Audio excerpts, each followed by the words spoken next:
Listen-only mode. Good morning and welcome to the December Press Feed webinar. And today we're talking about Google News and the power of Google News to send traffic to your site and why you should be wanting to get your content into Google News, what it can do for you.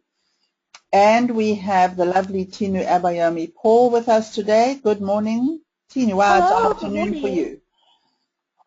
Well, yes, it is afternoon for me, but I'm already all the way over here on the East Coast. Right. But, you know, Well, we're that's ready great. to go. Yeah, we're ready to go, and thanks for everybody else for being with us today. So we're going to jump right in. So, Tinu, why should we be thinking about getting our content in Google News? Why is this a good idea? Well, I kind of phrased the question, and there's 7 top reasons, but I kind of phrased the question on the slide to make it really obvious. It's free press. Why would you not want free press? Especially if it's free press that you can control and not just, you kind of taking whatever you can get, whether it's good or bad exposure.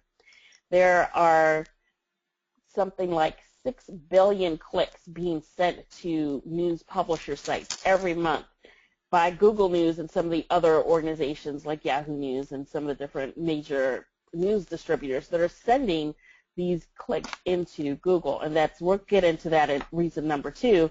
But the primary reason would be everybody reads the news online. It used to be this optional thing where some people read online and some people don't. And now everybody does. I mean, your parents, everybody's parents or kids is on Facebook at least somewhat so that they can see family pictures and family updates and things like that, things from their friends. They've even done studies to show that it's not that the millennials are running from Facebook. They just don't use it the same way that we do. Right. And then if you look at, this chart that you're looking at on the left, it's from marketingcharts.com. They did a summary of a study that came out by the Newspaper Association of America. And this just came out in October. The study was completed with data going all the way up to August of 2014, I believe. And it shows what percentage of people are reading the news online. And for the most part, it is above 80% for every single demographic. Yeah, that's And that is a big change because I track this, and it's been in the younger generation. It's been like that for a number of years, but not across the boards. Absolutely. That's why I included that other chart. This chart is actually older.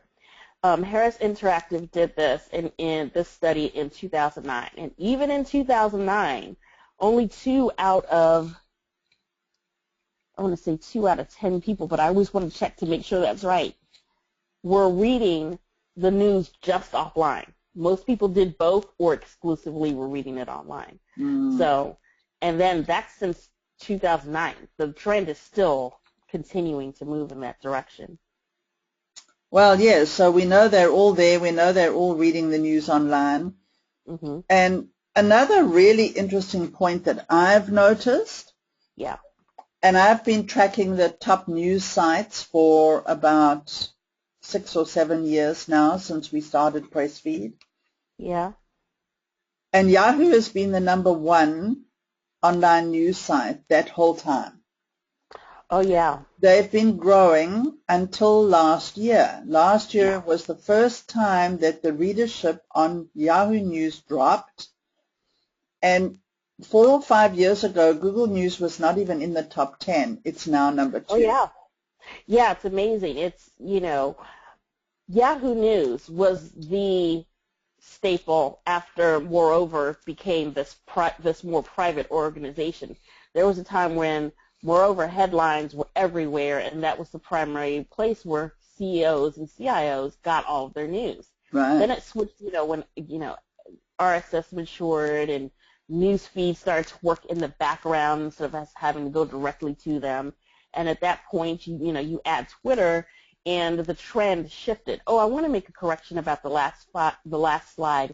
The slide that we're still on. It's 2 and 5 that were reading online newspapers in 2009, not 2 and 10. Right. But to continue, Yahoo had a chokehold on the news organizations as far as the flow of publications and how they got to consumers. But it has switched over recently, even though most computers ship with, of course, Microsoft Internet Explorer installed by default, which, of course, the default search engine would be Bing, and Bing and Yahoo use the same engines except for the news. Even with that, Yahoo was still number one.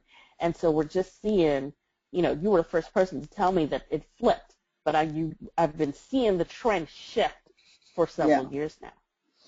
I was very impressed in the most recent top 15 news sites to see that Google is now number 2.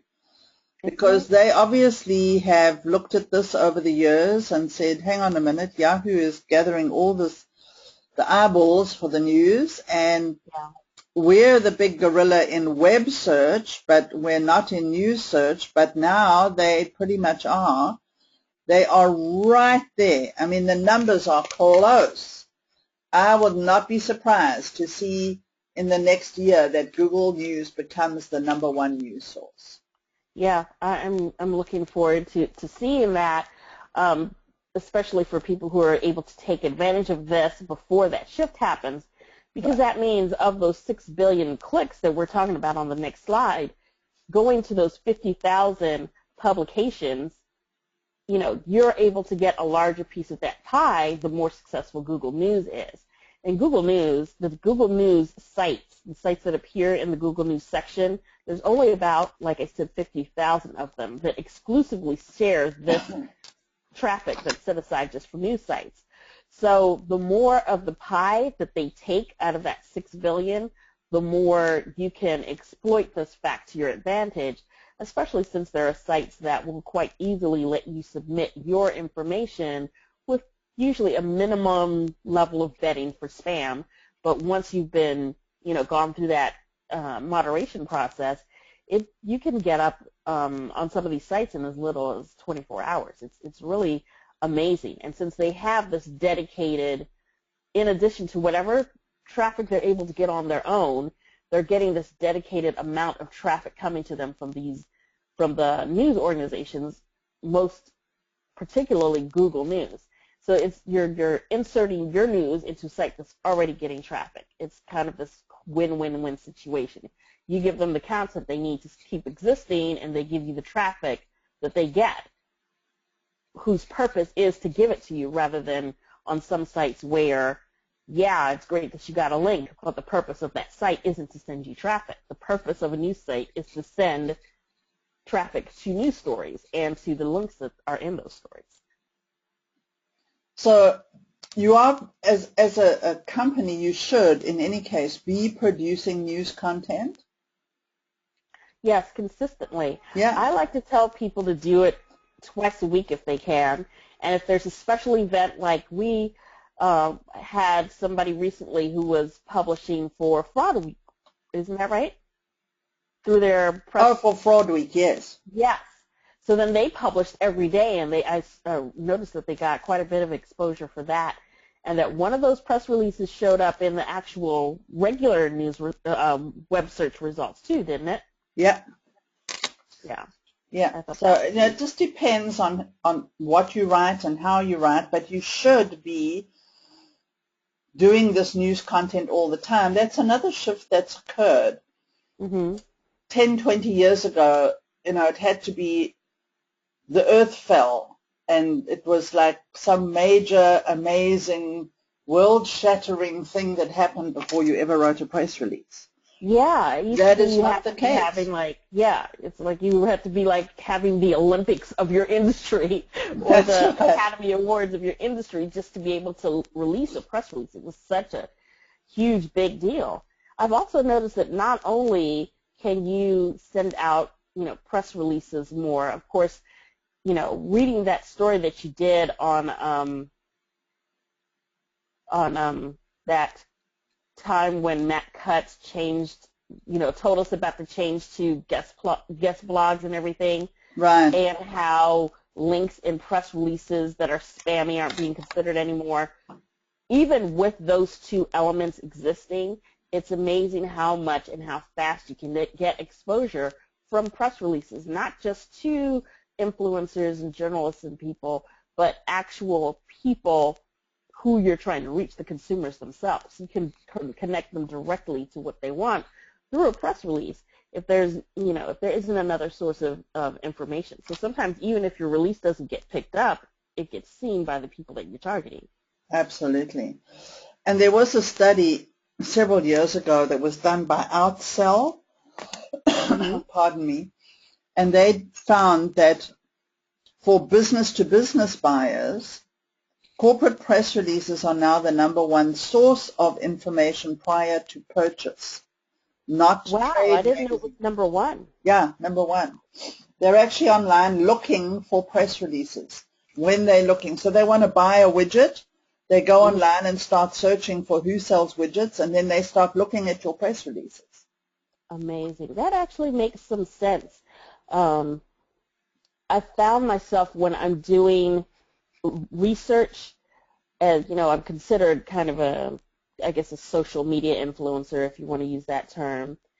And I've noticed that more than the pitches that are sent to me, I find myself subscribing to any news wire that has their press release sent out by category. Like right. I think there's one for eNewsWire, with the wire service that you introduced me to. Newswire.net, yeah. Yes, where they have a technology section, and so I just subscribe to that in Feedly, and I read that before I actually read the blogs that I've subscribed to or go through my email or go through any of the other sources, because I know that's the news they want me to have, and then there's media attached to it. So if I want to talk about something and then find out before other bloggers who don't do journalist-type research first, that's how I can get a jump on them. So now that you're saying that, I do use those extensively, and I have found a lot of products through press releases. That's how I found that product that does the split screen in Skype. Right. I think it's called Call Recorder for Skype. It's made by a company called Ecom, I think, and it's really cheap. I really like their product, and for something that just does everything so simply that I barely have to use Camtasia, and I found that during a press release, and I only know that because I was writing a story for another publication on something unrelated and called my friend to say, do you have this thing that splits the screen, So I vividly remember that. I was so excited. I'm just putting this into there was a question for who did the B2B survey. It was Outsell. Okay, great. So that we can look up and send them the exact, so they can look up the exact setting. Yeah, you can either put your questions in the chat or you can put them into the question section. So, so let's go on to the next one. So this one, the thing about not just press releases, but all the entry points into Google News, of which there are 3, and I can tell you that now.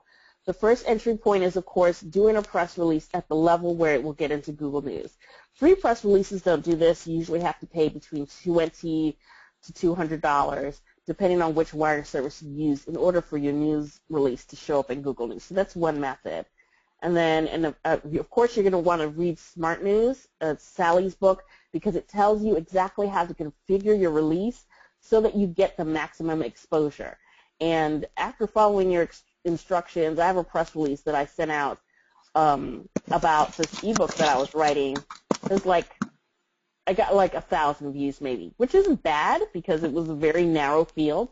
But when I changed it according to the tips that you give in the book, it went up to 10,000 views. I was amazed. Wow! All I did was rewrite it, add the all the multimedia things you recommend, and I tweaked some of the SEO stuff that I had already done to your specifications, and it went up tenfold. I didn't do anything else. I didn't tweet it out. I didn't do anything else, and I was amazed. And the thing about that process, though, whether you use the first method we just talked about, which is a news release, the second method, which is to get into a publication that Google already accepts for story publications in their news section, which I have a guide that goes through all of the steps on how to find those publications. And then the third way is to actually build a Google News site, which obviously is expensive and time-consuming. But either way that you do it, once you get your story into Google News, it can be out in as little as 6 hours if you're on the staff of a publication, and even less time if you know when the publication comes out. You can then share it instantly and start getting people to see it. Or let's say you're not on staff and you don't intend to be on the staff of a publication ever, but you just hope that occasionally they'll accept your guest contributions. I'm able to usually get published within 24 hours of submitting my release. And I also, there's an extra tip that I didn't include in the presentation that is just for anybody listening to this webinar. Really look at the time of day that you do the release or the update or the article that you submit, if you can possibly control it, and then also look at the day. Fridays tends to be a higher day for people to share things than, say, Monday. So if you submit on Thursday afternoon, your publication comes out during the time frame when people are paying the most attention, especially if you're able to get it to come out that Friday morning. By noon, people have started goofing off. They started looking at the news. Facebook might be blocked, but the news sites usually aren't. So that's an easier way for them to do the publication. You're updating the links and all of the information? Yep. That's okay. Just putting some things in the little chat so that they have it. Yeah, I just saw some of them come up, so I just want to explain the tapping to anybody who's not paying attention to the panel. I actually should mute myself when I do that. You're correct. Well, yeah, I wasn't trying to pick on you, though, because I know when I mute myself, I forget to unmute myself. So, it's amazing how I'm like that absent-minded professor type. It's amazing how scatterbrained I can be and then yet so able to do things with logic and reasoning. It surprises me constantly that, I don't just get kicked out of public. So we're talking now to continue about what should your message be, and I think this is another place that we should kind of talk about your book and Pressfeed. Because I have some tips about this, but I feel like you're the expert on this part of the of the equation, being the PR person that you are. My rule of thumb, because when it comes to where I should actually talk or what I should actually say, I feel that Sally is more of an expert, so I kind of just have my little things that I do. And I will take all of her tips and pull out one thing and always do that one thing. And for me, it is knowing what the people who are in your audience want and what their pains are and how my product or service addresses that pain. So where those two topics overlap, for me, that's the sweet spot of news. For some places, that's not going to make as much sense. For example, if you're selling jet engine parts or tractors, there might not be a place where people are sitting around online talking about tractors, and that's where you really need to listen to more of Sally's tips, because she knows a lot more about those difficult situations where there's no conversation for me to write into. Tina, what are you talking about? So I'm going to let you take over for a few minutes. Well, traditionally, when you're writing news, you start off obviously with the most newsworthy piece of information. Yeah. But that leads you into what is newsworthy, what makes news. Mm-hmm. And traditionally there are some things that are considered always newsworthy. Something that's never happened before, something that's happening right now that not very many people know about. Yeah. Big names always. It doesn't have to be a celebrity. It could be Bill Gates, or it could be in your industry. That person could be a big name. I hadn't thought of that one. So money is always newsworthy. So one of the things that works really well, and we find that when you're trying to get into another publication, you can do your own news release, but now we're talking about a good way is to get it into another publication that is already a Google News source. Yeah. One of the things that those kind of publications find particularly interesting and newsworthy is statistics. Oh yeah, I'm a nut for any statistics. That's why marketingcharts.com is one of my favorite sites. Absolutely. Because my mind goes nuts when I see stuff like that. And if you can take more than one piece of information, 95% of people don't think that way. They see a piece of information and then they see another one and they see them sequentially in a line. Their mind doesn't kind of go, oh, I just saw that thing and now I see this thing, and they're connected. So if you can develop that kind of thinking, like you did on those two charts where you say, here's the one from 2009, here's the current one, see the trend. That kind of thinking is really newsworthy. I never knew that. Yeah. So if you can say, the other thing is, like, if you look at the idea of big money is newsworthy. Mm-hmm. So let's say we're writing about Fraud Week. Just go and do a search for how much money is lost in a year. And believe me, all these stats are out there. Google is the most marvelous source. When people say to me, how do you know this? How do you find it? I just smile and let them think I'm brilliant. But actually, it's Google. Yes. My favorite thing to do to my peers, and I know a couple of them are on the line and they hate me for this, there's this site called letmegooglethatforyou.com. It's just the letters LM, just the first letter of each word. Let me Google that for you. And you can go to that site and type in the thing that you would Google, and it'll make you a little video that you can send to your friends when they ask you questions. Oh, my goodness, how sweet is that? Oh, it's the rudest thing possible that I love it. Anyway, so you can do that on anything. Yeah. How many children suffer from eczema? How many women are abused? How many people don't come to work because they had a pimple on their nose? I don't know, but there will be a stat. Somebody will have a stat about it, and you can then incorporate that into your news release as the news piece.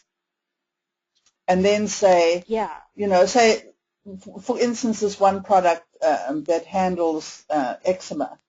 It's called SkinMD Natural, and they have it's some new research that they discovered on what happens to your skin. I saw that. Yeah, I saw that. And so you can start that off by saying, so many children suffer from eczema and they miss so many days of school, and so many people miss work, and that costs the economy $10 million, and now here's this thing, and this is the solution. So you're doing exactly this. You're saying, what is your audience into? What is their pain point? Well, their pain point in that particular instance is they have a condition they can't get a solution to. Yeah. You're providing the understanding. I'm just going to finish this. You're providing the stats so that it makes news, and somebody will then look at it and go, oh, this isn't just a sales pitch. Yeah. And then you say, here's this, and then you say, there is a solution, and you present it in such a way that you've got the news item, lots of stats to back you up, you're hitting the pain point, and you're providing the product info, and it makes a really good news piece. Yeah, and it makes it interesting to read. From my perspective, I always looked at, let me find the thing that works. Let me repeat this in a test and see if it continues to work. Okay, this works. I'm going to do this until it stops working. Right. And then I circle back around to what you're doing, which is I have the science behind why this works. Right. And so that way, since I know why this works, I can continue tweaking this process so I can make it work better. I usually do that at the end, but with having access to somebody with more knowledge, I could do that at the beginning, which is why I think that your ebook fits in really well with the video and the audio series I did about, there it is. Yeah. Didn't you know? Yeah, so if you're interested in knowing how to write branded content that gets found in search and shared in social media, all the data is in there. You can get it on Amazon. And I am producing a video course with all the screenshots of all the tools and exactly how you do it. So keep your eyes open in January or February, that will be available. Oh, that'll be neat. I can't wait to get that. Yeah. I'm not a big video person, but when there is something that needs to be walked through on the screen, I think that's the best method. Even better than screenshots, because you can kind of see not just what should be on the screen, but how did you get to that screen? Right. Because, I can usually figure out most software in about an hour, but if somebody can show me how to do it in 3 minutes, I'd rather have that. Well, that is one of the things with the book, is there's a lot of stuff in there. And Yeah. a lot of it has to be done online, and it's kind of tough to figure it out when you're looking at a page and going, what is she talking about? Oh, definitely. So that's why I'm doing it. But anyway, Okay. So there, as you've said, there is a lot of data in there, a lot. So if you want to know how to write good branded content and news content, that's the thing to read. And it's good to keep it, when you get it, save it someplace handy, because I find myself opening it up over and over again so I can follow the steps. Right. It makes it really easy to go, okay, I did this. This is how I did it last time. This is how I can repeat the same process to get similar results, rather than always having to start over from scratch, not knowing what to do first. Right. So I just wanted to interject that really quickly. But going back to the meat of the presentation, we're on reason number 4. And I make the synopsis to say that news is push and search is pull, and I would just want to explain that a little bit. When you read the news, you tend to already have kind of your guard down because you're receiving a different type of information. You also don't necessarily wake up in the morning and go, oh, I'm going to read the news. Let me go to CNN. A lot of times you'll wake up, you'll check your email, somebody who you're subscribed to sends you information in the format of news. Or you go on Facebook and somebody has shared a news item on their Facebook wall, which goes into the news feed, which you then read. Same thing happens with Twitter. You're following a hashtag. Here's the latest information for the Bring Back Your Girls hashtag. You click the article, you go to the news. And the same, we don't realize it, but we repeat the same process when we're going through the things that we're interested in, or when we're in the pre-sales stage of doing our research. It's easier for us, and it's more trusted for us when we get that information when our guard is down and we're within a publication that we trust. It's just like when you go to a store that you go to every day. When you go to the grocery store, your guard isn't necessarily up like, oh no, they're going to try to sell me things. You're thinking, where's the sales circular so I can find out what's on sale? I already know I'm going to buy something. So you're not afraid of getting, a million sales pitches. It's kind of in that context, in that moment, it's kind of what you want. So then on the other hand, when we set out to search and we consciously rather than subconsciously make that impulse, we're going out to pull information to us. The highest illustration of this for me is when Colin Powell's book came out. His book about his strategies for when he was in the military and how to apply them to business. He's not the world's greatest writer, but because he's been in the military, he's got a very clear process. There's no kind of mystery as to what do I do next, because basically he tells you as bluntly as possible and then tells a story. So when he wrote this book and I first became aware of it, it was because it was covered in a magazine. I thought that was interesting. I didn't get it the first time I saw it in the first publication that I read about it. I just kind of bookmarked it in my brain. Then I saw an ad, and I was like, oh, Colin Powell has a book out. I just read something about that. Oh, that's nice. Looks like it's on Amazon. So it gave me more information, but I was in a different mode when I saw the ad versus when I saw the article where I received that information like, oh, that's nice. That's great. I can't wait to read it versus, oh, look, he's got a book out. I think I just read an article about that.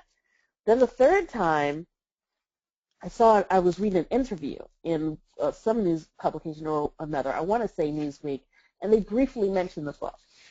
And when they did, they said something about it being available electronically, I think. And so that spurred the search in me. I had to see the material more than one time in more than one context, but I only trusted and wanted to take an action when I saw some earned media rather than paid media. And I think that's an important distinction. It was the same thing when Anderson Cooper put out his book. There's a commercial during his show about his book that I didn't really respond to. but it did raise my awareness, so you should still advertise. But it was when he was talking about something from the book during his show, that's what made me go to Google and then to Amazon and then buy the book. So those, those are the two distinctions. One is you're being pushed information when your guard is down and your guard is down because you're reading something from a source that you trust, versus when you search for something, you're pulling information towards yourself and you haven't decided whether you trust or not, so your guard is up.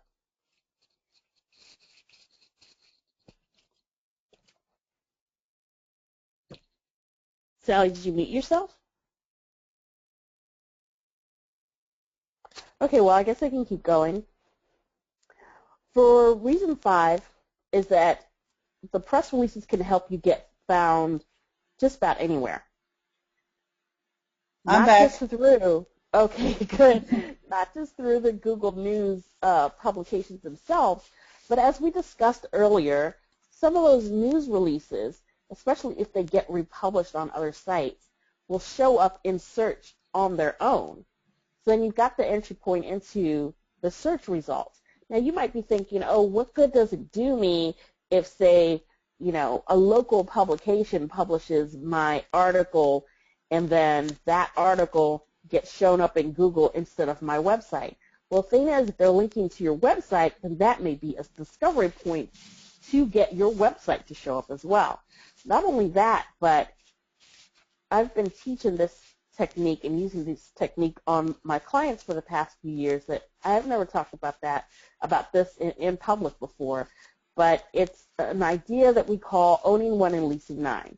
So of course you know that unless you have that 6-pack of results at the top of a search result, there are 10 search spaces on a page where you could be ranked. Now you might get your site ranked number 4, but if you know that being in the New York Times or the patch edition for your area or the Examiner edition for your area will get you additional spots for the same keyword on that page, wouldn't you want to be in all of those publications as well as having it on your website to increase your visibility instead of letting your competitors take up the rest of those spots? Wouldn't it be better if all of those spots, even if they weren't your site, eventually point to you? So you can also leverage those times when you get published in several different publications to all be sending you from different audiences the same type of buyer persona. So I really try to go through the Smart News book when I'm setting up my campaigns to make sure, especially if it's earned media, that I have set everything up to point back to me and to have the highest possible visibility. Even when it doesn't show up in search, I was in one publication that if you go to the website, it's really, and the site doesn't exist anymore. I'm trying to remember the name of it. It had about 2 million subscribers, but I didn't know that when I submitted my article. I just thought they had, maybe a few thousand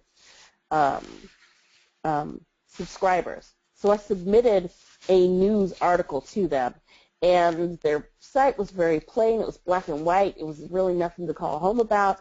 And then the next day I got something like 130 orders of this ebook that I was selling, which is high for me on a day that I haven't run any ads or anything. And as I backtracked, where is all this traffic coming from, I found the web edition of the newsletter. And it was really just a plain text file, but you can see clearly mine was the only link in the publication, and it featured my article. And this was a news publication that also showed up in Google News. So I was getting traffic from Google News, directly from the publisher, and through Google Alerts and Yahoo News Alerts.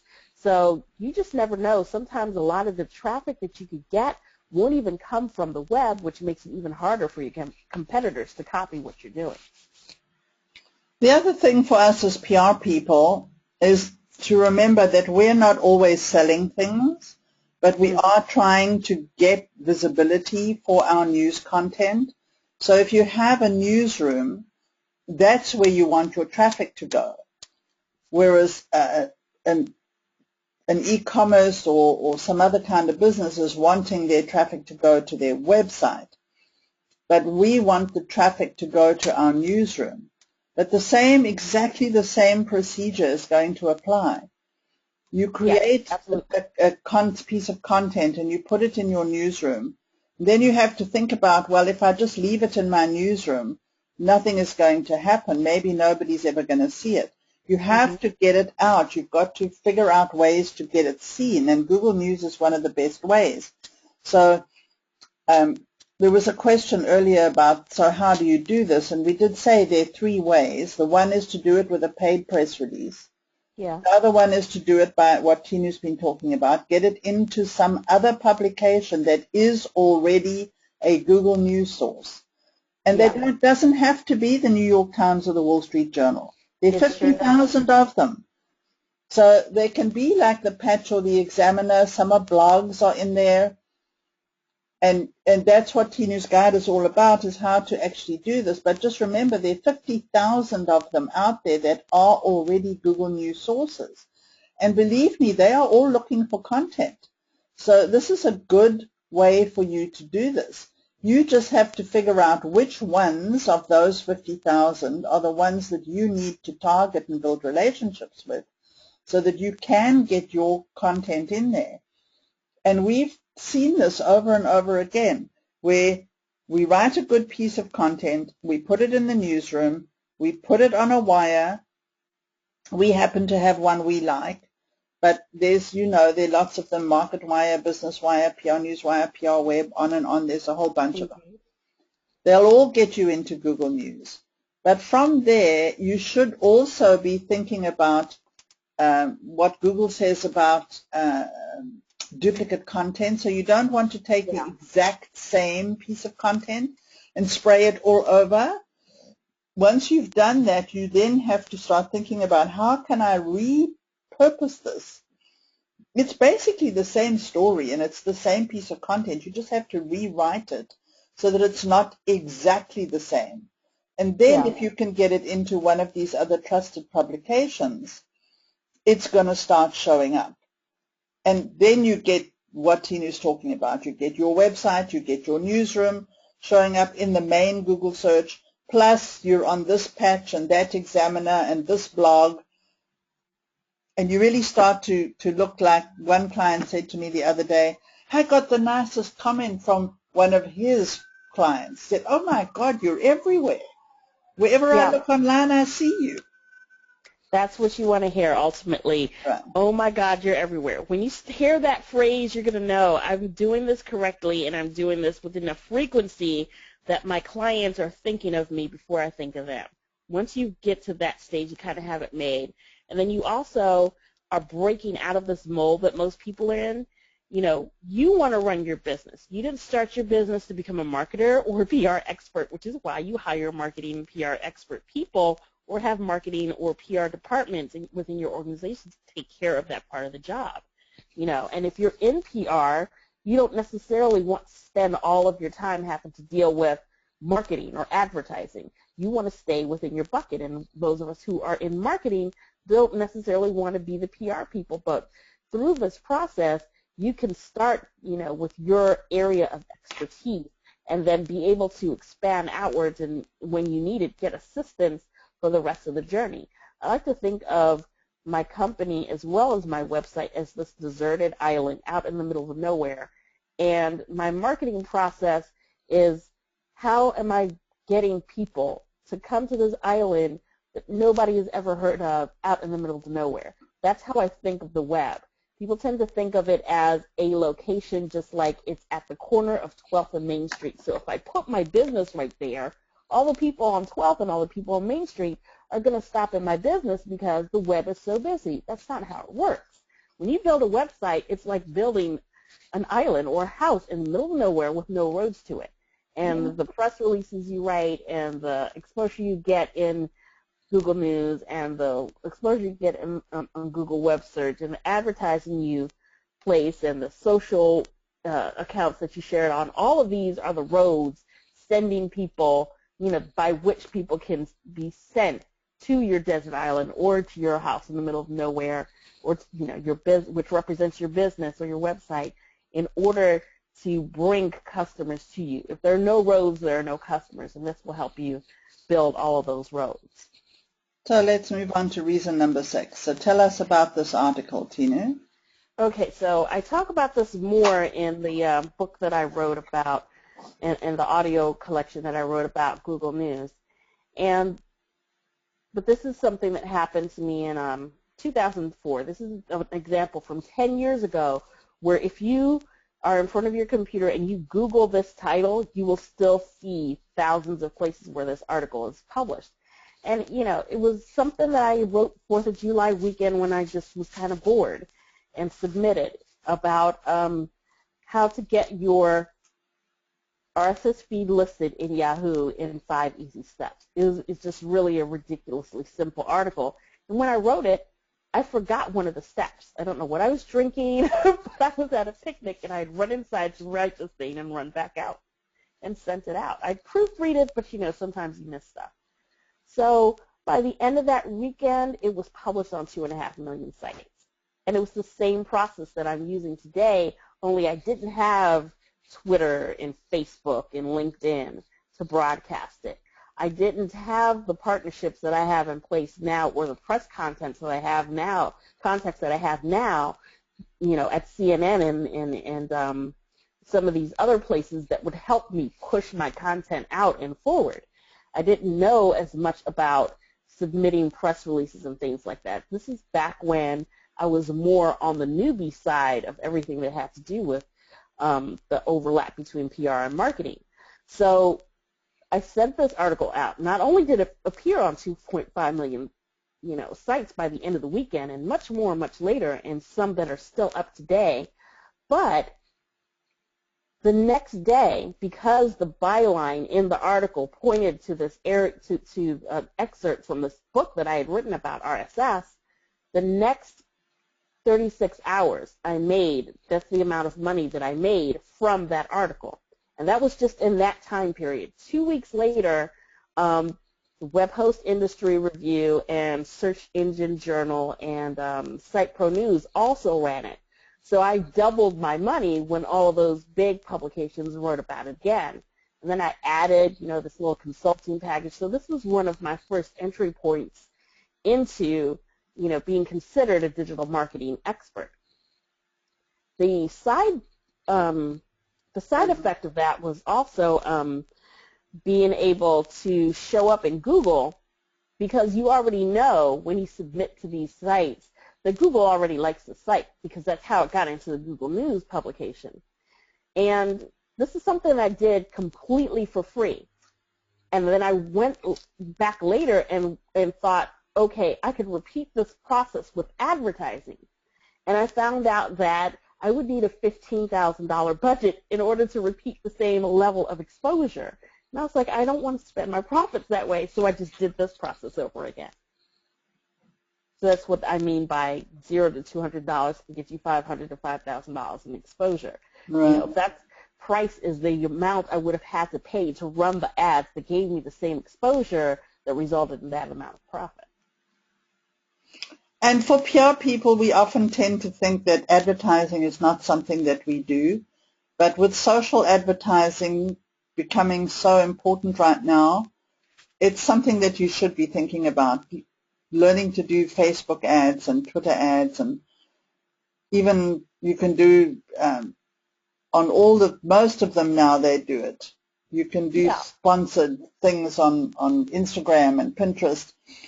And it really has become a big part of getting the exposure for your news and branded content. So it is something you need to look at. And it doesn't mean you have to spend your whole budget on advertising. Oh, no. Sometimes the advertising is just, let me give it a nudge into the network. Like when I put up an article in my blog that's important, I'll also publish it on my Facebook page.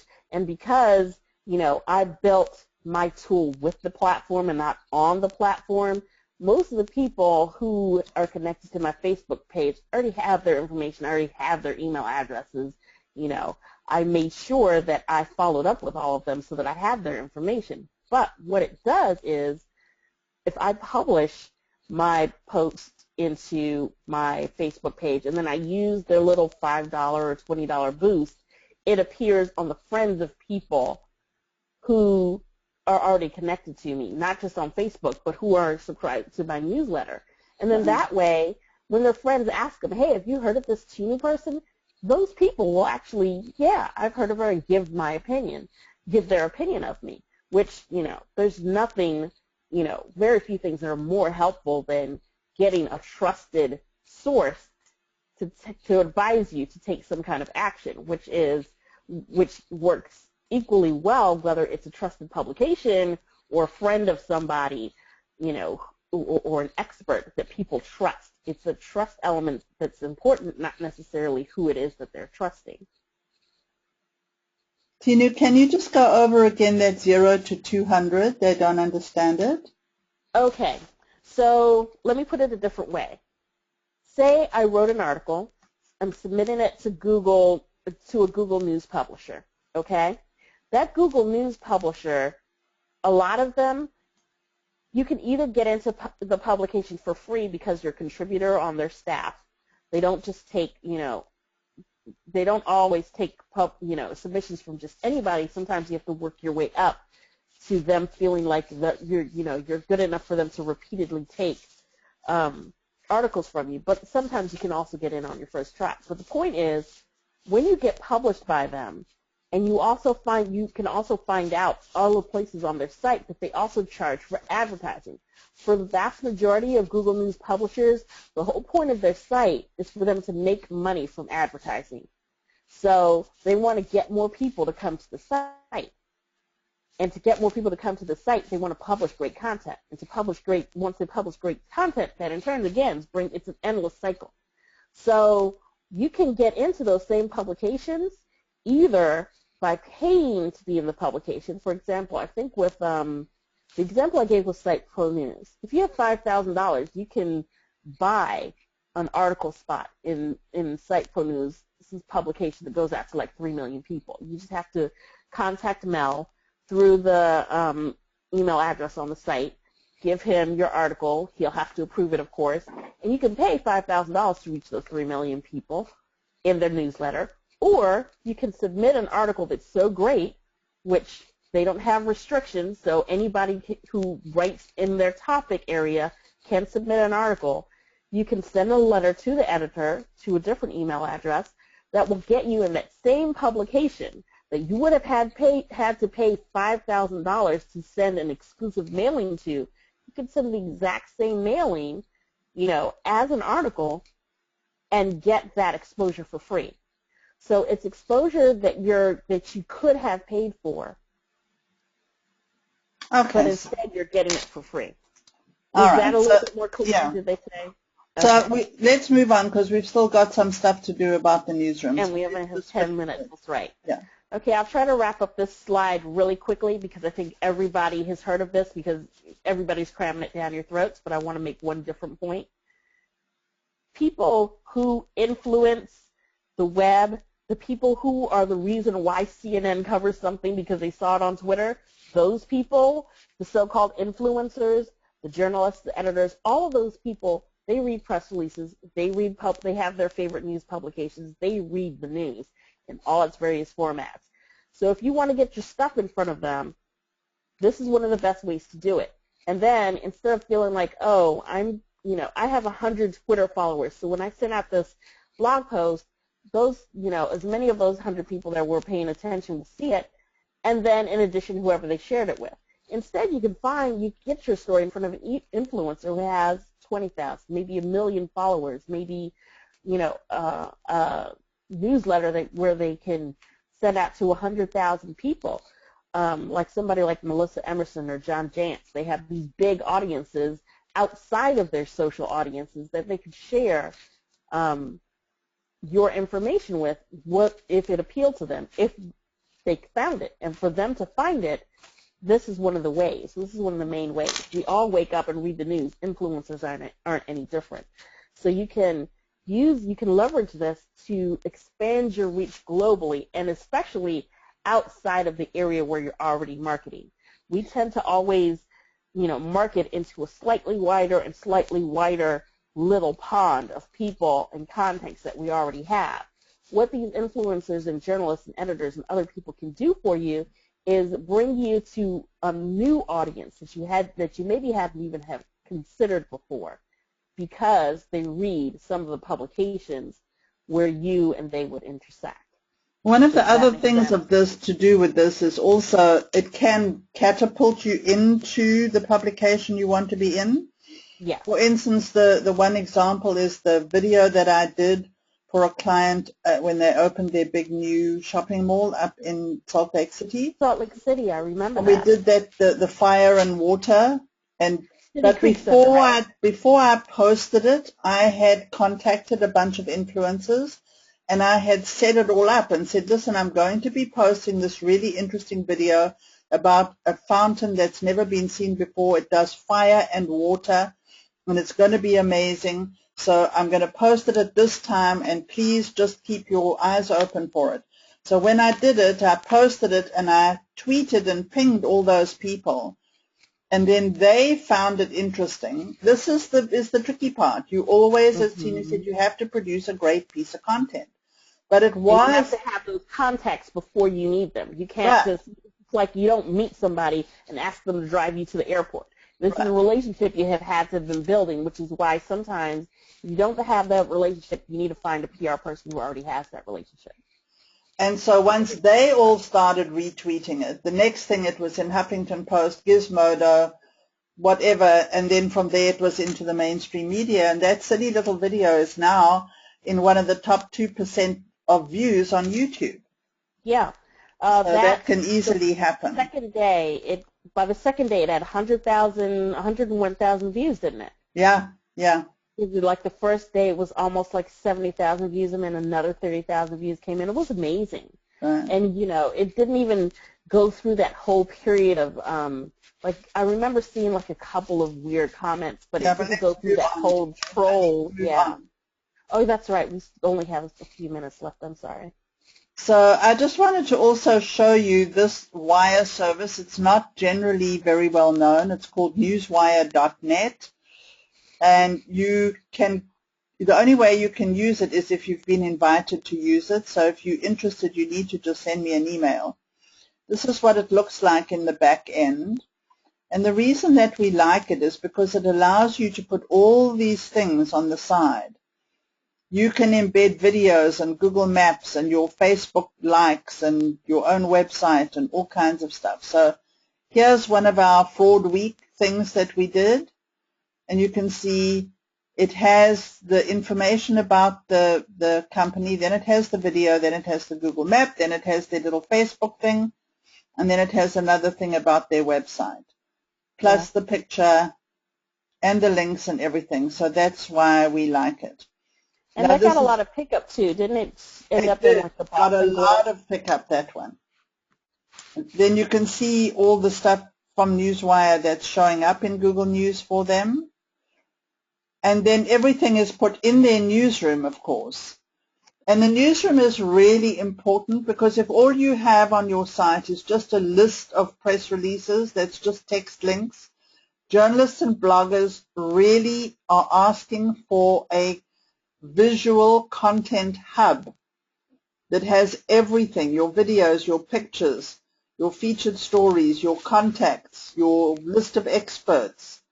Yeah. This is what a journalist wants. You have to have that. I've been editor at several publications. One was one that I did for Web.com. One I'm doing right now for Hot Mamas Project. And when I go out to do a story, if you don't have visuals, I don't even see you. I skip and I go to the next one. You have to have the visuals because I can no longer publish a blog post with no visuals and expect anybody to read it. You have to have your multimedia in there. And you'll see that if you're doing all this and you're doing it well, your newsroom will show up as a separate listing. So when you search this company, their site is number 1, but their newsroom is number 2.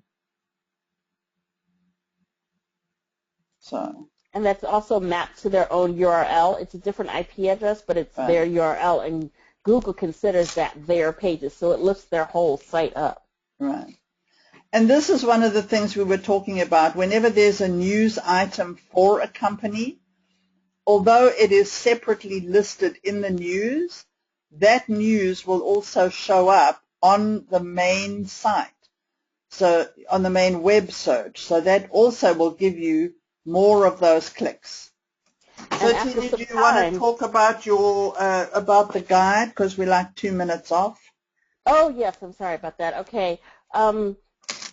This is a special link that I set up only for Sally's group, and that includes all of you, of course, where if you go through this link, you can get the guide, which is now on sale for the guide that walks you through the actual process of finding customized publications that are targeted to the audience and that have the audience that you already want. I did about a 20-minute video and about 90 minutes of audio teaching you this whole process step by step. And if you go through this link, you will also get a list of sites that I have compiled, just a short list of about 51 or 57, I can't remember, sites that have open admissions, open submissions. So this is where you can kind of start getting appearances in Google News. A lot of the times when people are searching, they won't necessarily care what publication that you show up in. But if you appear in one that's like The American or The National, which most of these are, people subconsciously think of these publications as more important. So I've made a collection of those, and then you can also see how to leverage these publications that may be local or may be, not as important as, say, the New York Times, and see how you can leverage yourself from these first-tier, these middle-tier publications up to the top-tier publications by starting small and spreading outwards. Whether you show up in the New York Times or in one of the local Examiner or Patch publications, you will still appear the same way in Google News and in Google Alerts. The ranking in Google News might be a little bit different, but you will still appear as one of the top searches, especially for things that aren't in the mainstream news. Most of us aren't writing about Google or the economy or Ebola. Most of us are writing about our products and services and things that have to do with that. So when people are doing searches, they're finding them. And not only do they find them in the news and in those news block pages in the news, that Verge article that Sally just showed you for Dell, sometimes that will show up as its own listing in Google News after it drops out of the news block. So you just never know how much these articles, these placements are going to get you extra exposure. So if you would like to pick up the guide for the next 24 hours, it's going to remain at that price point. It's actually supposed to go up to $20 now that the collection is after the pre-release. I had a pre-release version that went out. So the final version is up on the servers now, and that it includes transcripts of all the videos and the audios in case there's some part where you didn't quite understand me because of the 3 accents I have at war in my mouth. So I think that Tina, there was a wraps question. up for me. Okay, question. Can posting on Google Plus help you in any way with getting more visibility in Google News or Google Web Search? Posting on Google Plus does help you get more visibility in Google Search. It's not as pronounced as it was, say, a year and a half ago, but it is still significant, especially since most searches happen when people are already logged into Google, which means that the connections that they have, whether in no matter what platform they're on, if they're visible. Google used to have this thing called Google Social Search that eventually became Universal Google, and in it they mapped all the connections that they knew of that you had between all the different social sites that you were signed up to. Those things used to be publicly accessible. They're not anymore, which is part of the reason Google Plus was invented. They are trying to fill in the rest of your social graph and include people that you're connected to in your search results. And so that's one of the things that Google Plus is most helpful about. If you're connected to somebody who's a digital marketing expert, their content will show up first when you're logged into Google, which most people are now by default, before any of the other searches. I wrote a whole other guide to Google Plus because which, like, it's up on the servers right now, but I haven't been actively promoting it. The reason being, Facebook, we fight with Facebook to get the contact information for the people that we're marketing to. Google Plus gives you that information once you're connected to somebody. You just have to know how to find it. And so I documented the whole process of how to find that contact information and use it in a way that Google will find acceptable and not ban you from the network for it. So that's another publication that's another publication that we can talk about the next time, and I will set up a time with anyway, we're over time right now. That's right. Yeah, we're out of time. It is 2 minutes past 11. Okay. But if you have any more questions, or you have questions about your newsroom, or you would like to see a demo of the Pressfeed newsroom and find out more about how we help our clients with all this kind of information, we do a lot of training. When you're a Pressfeed client, you get a lot of training for you and your staff on how to do all these things. So you can also get hold of me at sally@press-feed.com, or just go to the site press-feed.com, and you'll find ways to contact us. You can sign up to get a demo. You can look at our videos.